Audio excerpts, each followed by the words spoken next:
Good morning. Sweden is actually changing, and I have a story for you. Now, first, inspired by Dr. Drew, I thought there must be something that I need to apologize for. And there is. Today, I want to apologize to all you people who willingly, happily drank the tea. I have been calling you very, very bad names, and I apologize. See, this is what happened. The big pharma, and the authorities, and the governments, they came with this tea. And they said, you need to drink this tea. It's safe, it's effective, it's never been tried before. It's actually an experiment, and you drank it. Right? Now, when I heard about it, I said, no way, I will not touch this tea. And then later I found out what it was, and I understood I had made the correct decision. And then I thought about you guys. I thought, they just drank it. And I thought, these people are idiots. And I called you names. Right? And I apologize. You see, secretly, I admire you people. You just do what you are told. It's fantastic. It's very cool, isn't it? So these people, Big Pharma and the authorities, they come with this thing, and you say, well, they know best. I don't need to look into this. No. This is so cool. Right. And they said, well, you need to take more of it. It turns out it wasn't very effective, so you need to take more of it. And you did. It's fantastic. This attitude is admirable. I mean, what would it mean if people start to question things coming from the government? It would be very confusing, wouldn't it? So, well done. And I know also in the future, well, the government can trust you. See, next time, when the next thing comes, maybe a flu or something, they will say, well, now we have this milk. You need to drink this milk. We never tried it before. It's a new thing. But you need to drink it. It's perfectly fine. You know? And while you drink it, we may need to give you some electric shocks. This will improve the effect. And maybe we will have to hit you over your kneecaps with a sledgehammer while you are drinking the milk. Right? And people like me, who are a bit suspicious, we will say, no, I will pass on this one. But you will do it, won't you? Well, that was my apology. It was good, wasn't it? I may call you names also in the future. I will apologize again. Right. So this is the story from Sweden. Yes, we have a new government, right? It's much, much better than the old one. The old one was left-wing, socialist and green, right? This one is much, much better.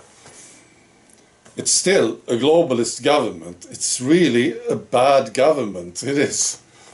But it's much better. And we see some changes, right? And this is one of them. The migration agency director is leaving. He wanted to stay, but the government said, no, you can't stay. His name is Mikael Ribbenvik. So he's leaving in May. Okay. Now this guy is quite well known here in Sweden for a few things. One of them is this. When people started coming to Sweden from Syria, this guy said, okay, anyone coming from Syria is welcome to Sweden. You can stay here. We don't care, really, what you did or who you are. If you're from Syria, you can stay. And we will give you lots of money. That's what he said. So, of course, people in Syria, they thought, well, that's good. Let's go to Sweden. Oh. So a lot of people came to Sweden. Not only this, people in countries like Afghanistan, they found out about this, so they did something with their papers. And they came to Sweden and said, I'm from Syria. It's true. And this agency was so incompetent, they didn't check. They said, okay, you're from Syria, come in, welcome. You can stay here. Here's a lot of money for you. So a lot of people came, of course. Another thing that he's known for is the agency in itself. You see, they hired mainly lefties in this agency. So this agency was packed with lefties. And there was a resistance to deportations in this agency. And sometimes the court said, well, this guy, he's so bad, he's such a criminal, we need to deport him. That's what the court said, And this resistance within the agency sort of stopped it, in many cases. And they worked together with media and left-wing groups in Sweden. So when there was a deportation, media and these groups, they got to know about it. And there were big protests and they wrote about it in media, right? So the agency was attacked. Wow. So that's his legacy, Mikael Ribbenvik. I'm so happy that you are leaving. And this is the new government, see. Now, Sweden has changed. Sweden does not look the same today, of course. You know this. It's very different from 20 years ago. And but one thing that I think people forget is that the old Swedes, they are still here.